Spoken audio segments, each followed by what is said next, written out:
Welcome to Hollywood Remixed, a Hollywood Reporter podcast about culture change in entertainment. I'm Rebecca Sun. And I'm Rebecca Ford. Each week, we take a single topic, a type of character or a type of story that has traditionally been underrepresented or misrepresented in Hollywood. So for today's episode, we're going to focus on Hollywood's portrayal of Down syndrome and other cognitive disabilities. Later in the show, we'll talk to the team from A&E's groundbreaking unscripted series Born This Way, which follows 7 adults living with Down syndrome and their families. But first, we're going to explore a little bit about Hollywood's other portrayals of characters with Down syndrome and cognitive disabilities. So I want to start this off on a really happy success story. So there's this movie called The Peanut Butter Falcon, which stars Shia LaBeouf, but it also stars an actor named Zack Gottsagen, who has Down syndrome. So he's the lead in this movie. It comes out, it's about a man who runs away from a nursing home to go to a wrestling school, and it's sort of a road trip movie with him and Shia together.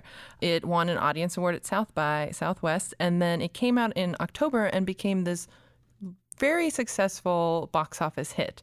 It earned $20 million at the box office and was sort of the top platform release of the year at that time. So it's this great story, and a lot of people wrote about this movie, hiring an actor with Down syndrome to play the character, and the role had actually been written for him to be the lead in the movie.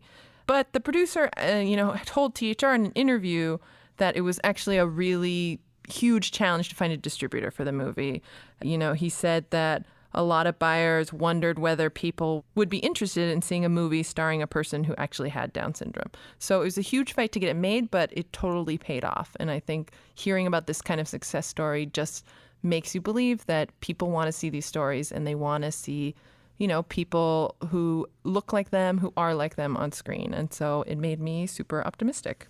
Yeah, I mean, coupled with, I think there's another film that is on the independent film circuit right now, Give Me Liberty, which stars Lolo Spencer, who has a physical disability. That, this year has been, it's sort of sad. I mean, there's 2 prominent examples of what it's like not only to have a film featuring a character with a disability, but accurately portrayed by actors who live with the same condition.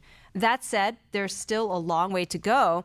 The Annenberg Inclusion Initiative, which has been tracking various representation statistics for years, showed that among the top 100 films of 2018, there were only 1.6% of all speaking characters who had some sort of disability. And remember, the world of disability encompasses physical, cognitive, emotional, a wide variety of conditions. In real life, the disability community is one of the largest communities in the United States. It's unique in that many people become members of the community later in life, not always born this way, but it's oftentimes very tied to age, and so it's very relevant to our experience. When we talk specifically about Down syndrome, it is the most common chromosomal disorder. There's about 1 out of 700 babies in the U.S. who are born with the condition, and this is according to the CDC, which also estimates that as of the last census about 10 years ago, there are about 250,000 Americans who have Down syndrome. So that's 250,000 Americans who are not really seeing themselves represented on screens, big or small. And I'm curious as to why you think that's the Hollywood we see today. I mean, I think that one reason is because, particularly when it comes to people with disability, there are so many misperceptions about what they're able to do. Or, put another way, there's a lot of perceptions about what people think they cannot do. And so companies and employers oftentimes are reluctant even to consider hiring a person with a disability for any sort of job, when in actuality, when you talk to the experts in this field, some of which include active advocates from the Ruderman Family Foundation or Easter Seals, they'll say that, in order to make a set handicap accessible, it's like a fraction of your overall production's budget. Right. You're just building it's like a day of craft services. Yeah. You're building a few ramps that you need to build in order to accommodate your dollies. Yeah. Anyway, and so I think that that's a big barrier is people just don't think that people with disabilities are capable of doing as much as they actually are. Mm-hmm. And I think when we look back at sort of the way Hollywood has portrayed characters with disabilities over the years, I see sort of two major sort of negative actions in this department. I think the first is sort of the characters with intellectual disabilities are often the butt of the jokes, or the sort of weirdo other sidekick. And, the biggest offender, I think, in recent memory is Tropic Thunder. When that film came out, it had this film within a film called Simple Jack that was Ben Stiller playing a intellectually disabled farm boy. And, that there's also the repeated use of the word retard in the film, which is obviously extremely offensive and hard for me to even say on this podcast. But, that was a huge problem for the disability community. There were protests, 22 disability groups nationwide protested at the premiere of that film. They had seen the film before it came out and spoke out about how they did not think this movie was okay, even though it is, a satire and trying to be that. But when the community is saying that it's so problematic, I think probably the filmmaker should have listened to that. Yeah, I mean, like you mentioned, it was a satire, but when you are lacking in real, genuine representation, then it doesn't help, right? When that sort of, the mainstream studio illustration of your lifestyle, I think it should be mentioned, speaking of the satire, that movie within a movie, there's a commentary. There is a famous quote, Robert Downey Jr.'s character, who is this, acclaimed method actor. He's a white Australian who spends the entire movie in blackface because he's playing a black character. So again, another commentary on a beloved Hollywood practice. Yes. He says to Ben Stiller's character, actor, he's like, where you went wrong, never go full R word. Right. Obviously, he said the actual word. And that sort of line landed because, ironically, going full R word is something that has, as with Ben Stiller's character, it's been an awards ploy for many a thespian in Hollywood. Yeah, I think, when we were sort of preparing for this episode and I looked back at the actors who have played characters with cognitive disabilities, there's quite a list of big names out there who went on to be nominated and or win awards. You look at Tom Hanks in Forrest Gump, or Sean Penn in I Am Sam, or Cuba Gooding Jr. in Radio. And these are all three. These are Oscar winners. Yeah. And it's like, that's a lot of really talented actors taking on these roles that I don't know. Do you think that could happen today? It's interesting because as you and I were preparing for this episode, we went back and watched the trailer for this 1999 drama called The Other Sister. Oh my God, yes. Which, for those who don't remember, it stars Juliette Lewis and Giovanni Ribisi, and they play two people with cognitive disabilities. It's never identified specifically what condition they have, but who fall in love. And I remember, seeing that trailer as a teenager and being like, okay, all right, okay. Do they have it? Do they? Because I didn't know those actors before. I was like, do they actually have those conditions? But now watching it, it's really cringeworthy. Yeah. Like it felt a little bit like watching somebody in yellowface or in blackface. Yeah. So I don't know if they would do it again. With cognitive, it does still happen with physical disabilities. I mean, Eddie Redmayne recently, a recent Oscar winner for playing Stephen Hawking in The Theory of Everything. Last year, Bryan Cranston played a quadriplegic in The Upside. That is something that the disability community, I should say, reached out to him and have said that he was receptive to the feedback. But the fact is that playing a character with a disability is still considered awards bait for actors who don't have disabilities. I will say with The Other Sister, I went back and looked at the reviews at the time to see if anyone was like, this seems a little, inappropriate. And the film is not well reviewed. Like, they think it's emotionally manipulative, Yeah. but no one is like, maybe these actors shouldn't be playing these roles. So it is crazy to go back and look at what things were like. And that was only 1999. It wasn't that long Exactly, ago. in our lifetime. And you know, the common Hollywood rebuttal is like, look, but this is Tom Hanks. I mean, Forrest Gump isn't going to become Forrest Gump without a Right. big recognizable Name. actor like Tom Hanks or like Sean Penn or like Oscar winner Cuba Gooding Jr. or like Bryan Cranston in it. But again, that brings us to the present, where The Peanut Butter Falcon, Give Me Liberty are films that star actors that most people have not heard of, but are giving authentic performances that are resonating. Totally. So that said, it's not that actors with disabilities don't exist or haven't. There are a few examples from the past and then a lot more in the more recent years. Yeah, 30 years ago, ABC had a pretty critically acclaimed drama, Life Goes On, which was about a family who had a child with Down syndrome. Now, that actor, Chris Burke, has Down syndrome in real life, and he received a Golden Globe nomination for his performance. That's huge. I mean, later on we'll hear from our guests who actually reference that show as sort of an inspiring thing she got to watch when she found out her own daughter had Down syndrome. So, and then more recently, I think there's been quite a few good examples of this. There was the actress Lauren Potter on Fox's Glee. There was an actor named Eddie Barbanel who starred with Johnny Knoxville in The Ringer. And then the new show, Stumptown, Kobe Smolder's character's younger brother is played by an actor named Cole Sybis, who also has Down syndrome. And so, you know, we're seeing more of these actors get work and be in front of the cameras. And, you know, I think that's what we all sort of hope for, is for this to be normalized by seeing more actors playing these roles.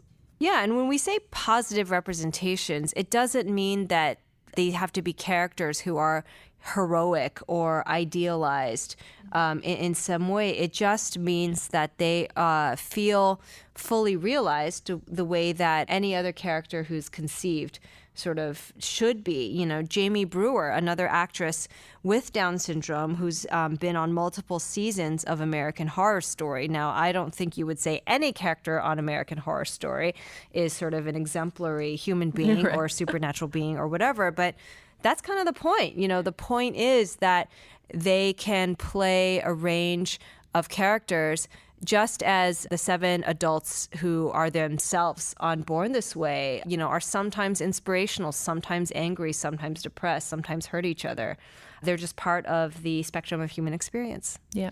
And before we get to our guests, I do want to give a shout out to our colleague, Patrick Shanley, who wrote a really great piece about actors with Down syndrome. He wrote this piece right after Peanut Butter Falcon's success, and it's really worth checking out, so I highly recommend it.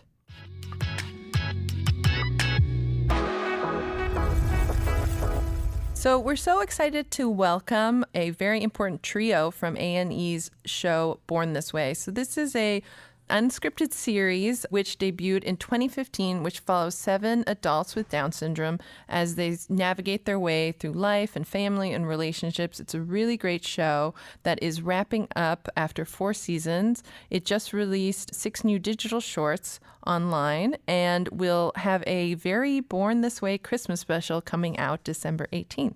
Today we have Rachel Osterbach, who is one of the 7 stars of the show, and her mom, Laurie, who has also been a huge part of the show as the two of them have worked together as Rachel finds more independence in her life. And we're also joined by the show's EP, Jon Murray. Thank you guys so much for joining us. You're welcome. Thank you. Thank you.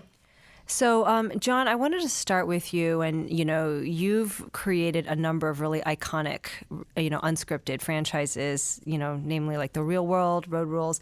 What inspired you to create this series? I think it was a feeling that there was a community of people that weren't being seen on television. You know, when we set about doing this show, you just didn't see a lot of people with disabilities on television. You certainly didn't see a show where it focused on their ability and not necessarily their disability. So I think it was, selfishly, as producers, we're always looking for new stories. And this seemed like a really interesting story. And the show's been, a big success, several seasons now under its belt. But I had read that when you were shopping it around, it wasn't the easiest show to get people on board. Can you tell me a little bit about sort of the reactions you got? Sure. Whenever you're doing anything that's not quite like everything else out there, it's more challenging. But that's usually when you actually have something very special. So I got a lot of no's, but I knew that there was going to be someone who was going to sign on. And ultimately, we ended up with A&E. And we actually did a pilot for sort of a forerunner of this show. And ultimately, they didn't pick that up. And looking back on it, I'm sort of glad they didn't, because it was a little contrived. It was a little too much like The Real World, where it was, we were focusing on these young people with Down syndrome, but we had them living in two houses, the girls in one house, the boys in the other.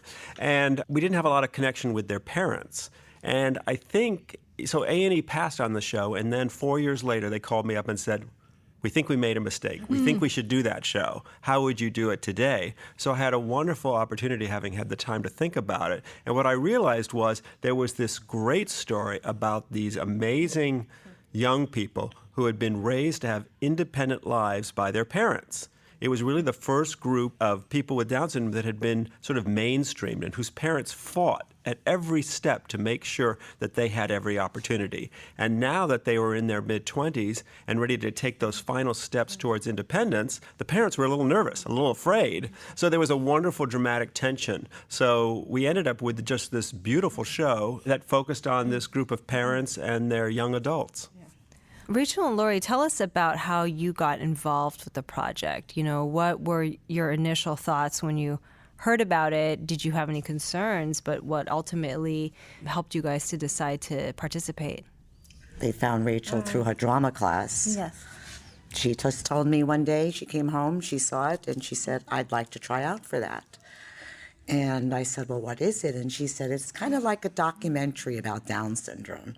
But she wasn't really sure. And we went there and we were interviewed, and I was skeptical at first. I didn't really know what it was going to be about, but the more and more I heard about it, the more and more Rachel got excited, because I felt we were a group of people with Down syndrome, that people weren't aware of what we can do, what we can say, how we could work, how we can do everything everybody else does.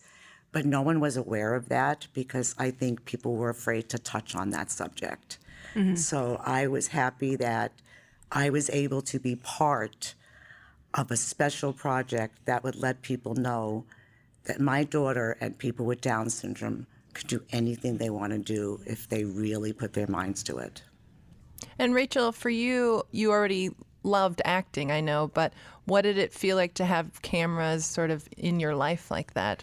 What I like about having cameras on me, I love having, before I was nervous, but now I just be myself. Yeah, you can tell that from the show, that we're really getting to see everybody's real personalities, which I think makes it such a strong show. Mm-hmm. When you were growing up, I'm curious, did you ever see like movies or TV shows where they had characters who had Down syndrome, whether the actors themselves had or not? I'm curious about how you felt about that, or what that was like for you.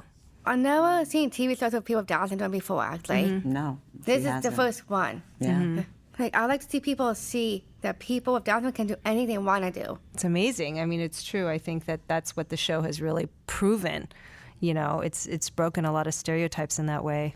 Laurie, as a mom, would you ever look to find sort of entertainment that would highlight, people with Down syndrome to show her, or was it just sort of that didn't exist?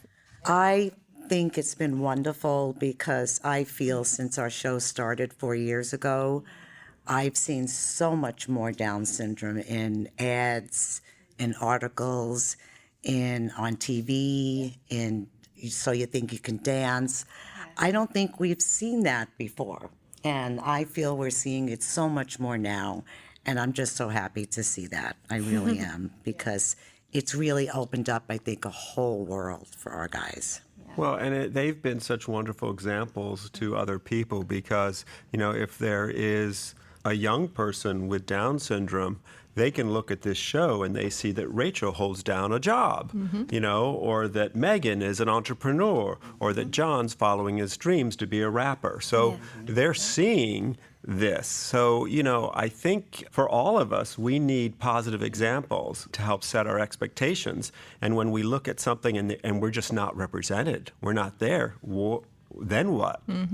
Do we not, can we not be a waiter? Can we not be a singer? Can we not? So this show is really, and through particularly the courage of Rachel and her mom and family and the others of doing this show, they've just opened up a world for a lot of people. It's hard to open up your family Right. and your life to people. You don't know the feedback you're going to get. But I have to say we had so much positive feedback. We've been to conventions. Rachel has spoken to many, many places, speeches, giving inspirational speeches. And it has just given, especially young moms, so much hope that they've never had before. And I feel like we did that. Yeah, the parent story is definitely, I think, it's been an eye-opener and encouraging, like you said, for young families who are just getting into learning about the community and the world. I'm curious, during the development phase, maybe Jon, you can speak to this, were there certain groups or, you know, organizations that you consulted with, or, you know, just in order to make sure that even tonally, you know, the portrayals of these men and women were, you know, what you wanted them to be, that, you know, just to make sure that it had the balance of being really authentic, not inadvertently veering into like exploitative or anything like that, and what the parents' concerns were as well. Yeah, that was very important to us. You know, quite often when a group like this has been marginalized by television, they are rightly very suspicious about how you're going to treat them as a producer. And, you know, in a way, they're sort of the stand-ins for a community. So there's a lot of concern there. So we got involved with an organization in the San Fernando Valley in the North Hills called New Horizons. And they're the largest provider of services to adults with intellectual disability. And so we spent a lot of time on their campus getting to know them, and then we brought them on board as consultants, sort of to help us and to talk with them as we developed the show. And later they looked at episodes and signed off on each episode, gave us any notes or thoughts. So yeah, we took that very seriously. And, you know, and we weren't always perfect. You know, there were times when we would do something that would offend someone, and all I would just say is, you know, we're sorry. Please try to understand we have good intentions, but we're learning about this community and we're doing our best. But when you see those shows, we think you'll be happy with them. And Rachel and Laurie, for you two, was there any part of your life you struggled to share with audiences and with the cameras, or that you were nervous about to share with viewers? Not really, because I think I shared a lot with what other mothers felt. So I think no, because I had that community of mothers that we wanted to speak out. We wanted it to be known. And it's been the greatest experience for us because we had Jon Murray and we had the crew that we had. We had a crew that was so great that wanted to show only the best from all of us. And we couldn't have asked for more than that. That's all I can say. It was the best. And it made it a lot easier to not worry because you knew they weren't going to exploit you in any way. Right. Did you struggle with anything in the show, Rachel? At the beginning, I was struggling when I first came. I had told making friends. Ever since the show started, I made a lot of new friends, and I have two closest friends through the show, Christina and Megan. They're my closest friends now. Yeah. What's been the response like, you know, meeting fans of the show? What are some of the things that they've said to you that you really remember or that, you know, you treasure? What he said to me, I remember that I am such inspiration to them. Like, the reason why I inspire them, because they want hopes and dreams. And they also, like, when I feel, I'm so they will have some fears, but hopefully they will conquer them. Yeah, nervousness and stuff like that. For sure. And as the show went on over the seasons, what did you, Jon, maybe, were there new stories you wanted to tell or ways you wanted to grow the show as it became successful after its first season and kind of went on? Well, we really took our lead from the cast. It was what was happening with them. Yeah. So, for instance, Rachel was, she was in the process of waiting for a HUD voucher, which would help support her in moving out on her own. So we did sort of a trial move where Rachel and Megan moved in together, and they had some support. But this was sort of, and it was great for Laurie. And it worked because Rachel has wanted to live on her own ever since. So it worked really well. Actually, I was gonna say that. I finally got my HUD voucher, and I will be living on my own. Amazing. Yes, and my dream's finally coming true. But I will miss everything with I will miss my parents. But I think it'll be a great experience for me. Yeah. Right. So there were lots of situations like that with Elena. When we first started with her, she had come from a culture where there was a lot of shame associated with disability. And it was just amazing to watch over the course of the episodes and the seasons how she and her family became so much more comfortable with it, to the point where Elena was speaking, I think, at the United Nations about Down syndrome. And she could hardly say the word in season 1. So it was really just so exciting for the crew to just watch as these young people continued their steps towards independence. And, I don't know whether it was the process of making a TV show and having to do interviews and having to show up with a call schedule and all that. But boy, it was like a hyper chamber in terms of watching them just grow. Yes. I think really having each other meant a lot. They had friends. Rachel has had friends in the past, especially in Special Olympics. She's had friends. But other than that, she really didn't have friends. And now that she's not in Special Olympics anymore, she needed to find friends who were more her age. And it was very hard for her. And I think her having friends now, it's like anybody. You have a friend. I want to talk to my friend. I want to tell my friend, I'm doing this today. I'm doing that today. Watching Christina move in on her own, watching her get married, gave Rachel that my dreams could come true. That's what I want to. And now I know I can do it. So I think they help each other so much. Yeah, we do help each other. Me and Christina also made of honor in her wedding, too. That's right. Yeah. And that gives so much hope to people, right? To know that they can fall in love, they can live independently, start families. I get a lot of hope stories from people. Yeah. And I would still say my best story that I ever got was a lady coming over to me and telling me she was 7 months pregnant. And she said, I've decided to keep my baby because I saw your show. And I could not stop myself from feeling that it was worth everything to do the show just for that. That's amazing. That's really powerful. It is. Now, Rachel, I'm curious about what your experiences have been like pursuing an acting career. What would you say to, other people with Down syndrome who want to become actors? What should they expect? What is it like? What it is to expect is it is hard to go into pursuing an acting career. It's really hard. I've done it once, and it's really hard. Because sometimes I have trouble going into character. I have trouble with that. And I think other people should respect that. Respect that you have to be a different character. It's not you. Rachel could just be hers. I think that's why this show is great for her because your personality acting is not her shines thing. through. And she's just being Rachel. That is not my thing. The camera loves you for being Rachel. That's good advice. I mean, it's good to know yourself. She's just sweet Rachel. That's all I know. She's my sweet Rachel. Thank you. Though she can throw a few jabs when she's the Toastmaster. Particularly when her dad is the subject. Toastmaster. Yes, Dad is the subject because Dad digs her all the time. Yeah, my dad used to do Toastmasters, actually. Oh, wow. Okay. Ever since then, we decided to do a gal club with people with different disabilities. and go out and get speeches. And I am also a global messenger too. So I go out and get speeches everywhere.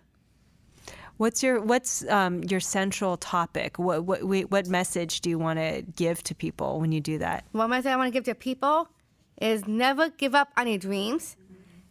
Any people with any disability can dream big, and they can fulfill those dreams. And the show is wrapping up with a very Born This Way Christmas special, which is coming out on December 18th. Yes, that's correct. So I'm curious, Jon, for you, what has this experience sort of taught you or opened your eyes about the way Hollywood can be more inclusive about stories of people with disabilities? Well, first of all, as Laurie pointed out, I think for all of us associated with the crew, with the show, the crew, we learned so much from Rachel and the other cast members. We learned about patience. We learned about honesty. You know, they have an ability to just cut through the BS and tell you what they think. And No filter. No filter. And as a TV producer, you know that's a pretty good thing when you have someone with no filter. But they are also the kindness and the compassion and the way they support each other. Again, there were a lot of teaching moments for all of us. So this was just a wonderful experience for all of us to have.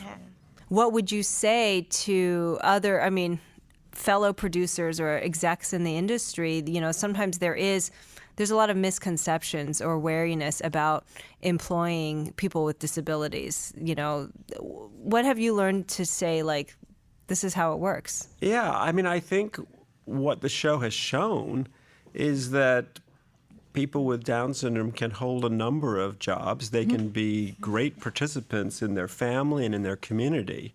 And I think as an industry, we need to find ways to do that too. And I think actually since Born This Way, you know, we've been around for about 5 years now. Since we came on the scene, when I look at some of the shows that are out there, like Special on Netflix, or I look at Atypical, when I look at The Good Doctor, when I look at some of the storylines that New Amsterdam is doing. It has changed remarkably. We're not far enough along, but you are seeing people with all kinds of disabilities now on television, and you're starting to see them as writers and producers behind the scenes.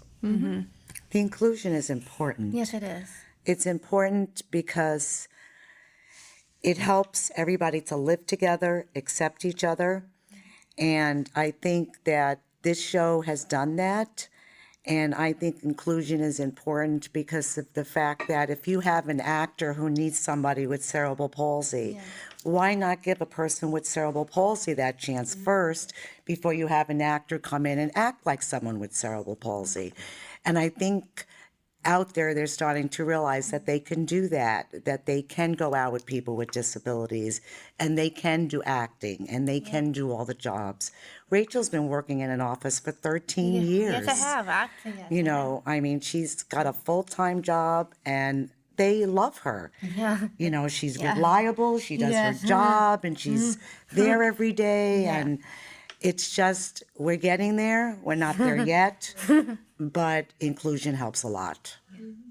That is true. I do have a job. It's called Scouts American Insurance. I'm a mailroom clerk there. I'm so reliable. Like you said, I'm so reliable. I'm always punctual. I always show up on time. What do you like about working there? What I like about working there is You've been there 13 years. That's longer than I've a been lot at of my people job. at their jobs. what I like about it is get to interact with my coworkers. And the paycheck. Like, well, that's my favorite part, getting a paycheck. Yes, we understand. We saw that. Yeah, I like that, and that was very relatable. I remember when you did that on the show, holding up the paycheck. Yeah, it's a great job, but besides there's two jobs, not just my job at Scouts American. Also, Born This Way was my second job too, and that's why I've been kind of busy lately, because between doing two jobs, between my office job and Born This Way. Very understandable. Yeah. Multitasking. Yep.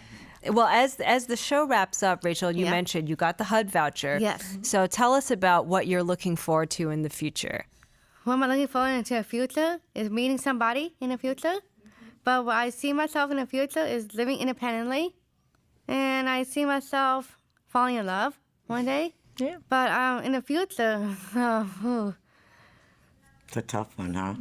I see myself in the future as like being more independent, actually, independence. Yeah, having your own myself more place, right? Yes. Yeah, you'll have a new relationship in a way with your mom and dad because yeah. you will be visiting them, and just hearing Christina's mom talk about how that relationship has grown, because now they're not telling her to clean up her room. I know. She's a young adult, and it's a different relationship. Actually, I do take classes with my Louisiana Center in my living staff that comes every Wednesday. I've improved a lot because I know how to change my own sheets on my bed. Yeah. I know how to cook different. I cook different stuff. I know, and I can clean. That's still a lot more than a lot of people can do, honestly. Does her own laundry. I do my own laundry. Yeah, you've been doing your own laundry for a long time, right? Yes. Yeah. Yes. Yeah. And Laurie, what about you? With the show ending, what are your plans? She's for the had me future? pretty busy for the past 5 years, I'll tell you. It was actually perfect timing because I was kind of semi-retiring anyway at the time. I was just left. I worked for a lawyer for many, many years, and I was leaving. But I was going to work part-time, and until Rachel, and we've traveled a lot this year, she's made a lot of speeches. So now it's like, what does mom do now? I've been Rachel's mom for 37 years. Yeah, that's why And I have to now think about Laurie, and that's going to be tough. Yeah. That's going to be tough. But exciting. Yeah. But exciting at the same time. We're starting with my husband and I going to Italy next year. Hey. Yes. For our Yeah. 40th Best- anniversary. Oh, Yeah. Nice. Congrats on that milestone. Thank you. Thank you. So we're thinking of things. Yeah. That's fantastic. Well, we always like to wrap up with 2 questions for our guests. The first question, it's called Hollywood Remixed, and basically is there a past example of a movie or a TV show that showed a character with a disability that you would redo if you had a chance? It could be like you would improve it, or you would just want to see somebody else try it or something like that. I did see a movie with someone with Down syndrome called Peanut Butter Falcon. Yeah. And it would be nice if they changed it a little bit. Have a girl be in it. Hey, Peanut Butter Falcon Part 2, maybe. Yeah. Sequel. That's a good idea. That's a great idea. I like that a lot. Have a girl come along in the movie. Like, have Peanut Butter Falcon Part 2 when a girl comes in. Yeah. I like That's it. how Rachel I would wanted do him it. to meet a girl. There's a lot of female remakes now. I Yeah, know. that could That's very Hollywood. That's how I do. I remember when Rachel was born, the first thing I thought of was Life Goes On. Yes. Yeah, that's right. And, Yeah. that was the show. I remembered having a Down syndrome adult in it. Yeah. And I remember going to the store and getting it and turning it on. And I loved it. I watched the whole series, and I would love to see something like that again. Just a family and with disabilities and living together and what it's like and what people go through. It just was, really, really nice. Yeah, every day. It helped. That's what helped me a lot, because you have to realize Rachel's 37, so it was a long, long time ago. Things have changed a lot, but inclusion, not enough. Yeah, still room to go. Yes. And our last question here is called The Hidden Gem. So this is a suggestion you might have of a film, a show, a book, any sort of piece of art that highlights a character with disability that you think our listeners should check out. I seen a show on TV. It's one of my favorite shows, Speechless. Yeah. And a guy, his name was Michael Fowler. He has cerebral palsy. And I wish that was on again. Yeah. Shows like that. Yeah, Yeah. shows like that I want to see. That's a great Like suggestion. it was a family comedy, right? Yeah, I Yes. love family How comedies the because I love family- Minnie Driver. Yeah, she's it was so great. good. Yeah. That's good. It's a good show. I think there's one more. One of my friends have like Stumptown. Stumptown just Oh, came out. yes. Cole. You know Stumptown? My friend Cole He's in that. Cybis is in Stumptown. you know him. Yeah, Yes, we he's know in my him. drama He class plays too. Yes. Kobe Smolder's brother. in- Yes. He's in my drama Yes. class. He's He in our actually was drama. one of the people we considered for Born This Way. That's He right. was Yeah. at the I think he auditions was with too all of young you. or something. Yeah, they he was a little said. too Yeah, young he at was the a little time. too young at Yeah. the time. Yeah. Yes. But nice boy, and he's doing really good. Yeah. I just want to see more of that. I just want Yeah. to see people just have people on TV, in movies, if they have a disability or they mention their disability, whether they're blind, use a person that's blind. Use the person with the disability. That's what I would really like to see. Yeah, it was interesting. I was at the Media Access Awards the other night, and it was announced that CBS has pledged to consider actors with disabilities for every series they mount. Yeah, for the Ruderman Family Foundation Yeah, that's pledge. sort of an amazing step forward.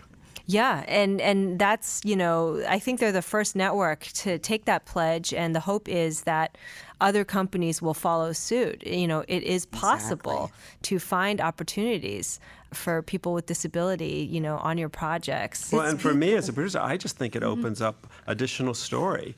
And quite honestly, it's an area of character to explore, because there are amazing people who have disabilities and what they can achieve, and it just, to me, it just adds another little spice to the thing. Yeah. It's also, a lot of people don't realize how you can get very involved in your community also by doing, by hiring people with disabilities. If we didn't have a man like Rachel's boss, who is the most phenomenal man, who has every one of his office, he has someone with a disability, because he feels he gives to the community by doing that.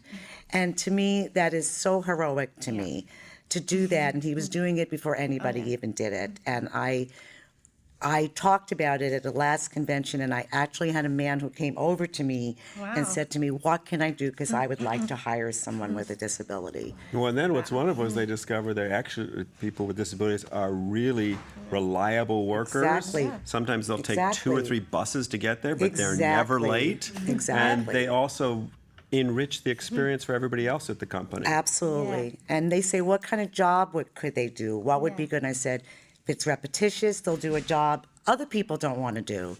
Same thing every single day. A lot of people, their jobs like that. They love jobs like that. There's so many jobs they can do. They just have to be given the opportunity. Yeah, well, Born This Way has really been able to show America what is possible, the range of fullness of life, as well as the fact that everybody with a disability is a different individual, just like, we all are. So, Rachel, Laurie, Jon, thank you guys so much for making the show. Thank you so much for coming in today to talk to us. Thanks for having us. Yeah. Thank you. Thanks again to this episode's guests, Rachel Osterbach, Laurie Osterbach, and executive producer Jon Murray of Born This Way, which airs its 6th final digital shorts on December 13th, ahead of its series finale special, A Very Born This Way Christmas, which airs December 18th on A&E. Please stay tuned next week when we talk to John Boyega of a little indie called Star Wars: The Last Skywalker and talk about race and space and other sci-fi genres. And be sure to subscribe to Hollywood Remixed on your favorite podcasting platform. Thanks so much. We'll see you there.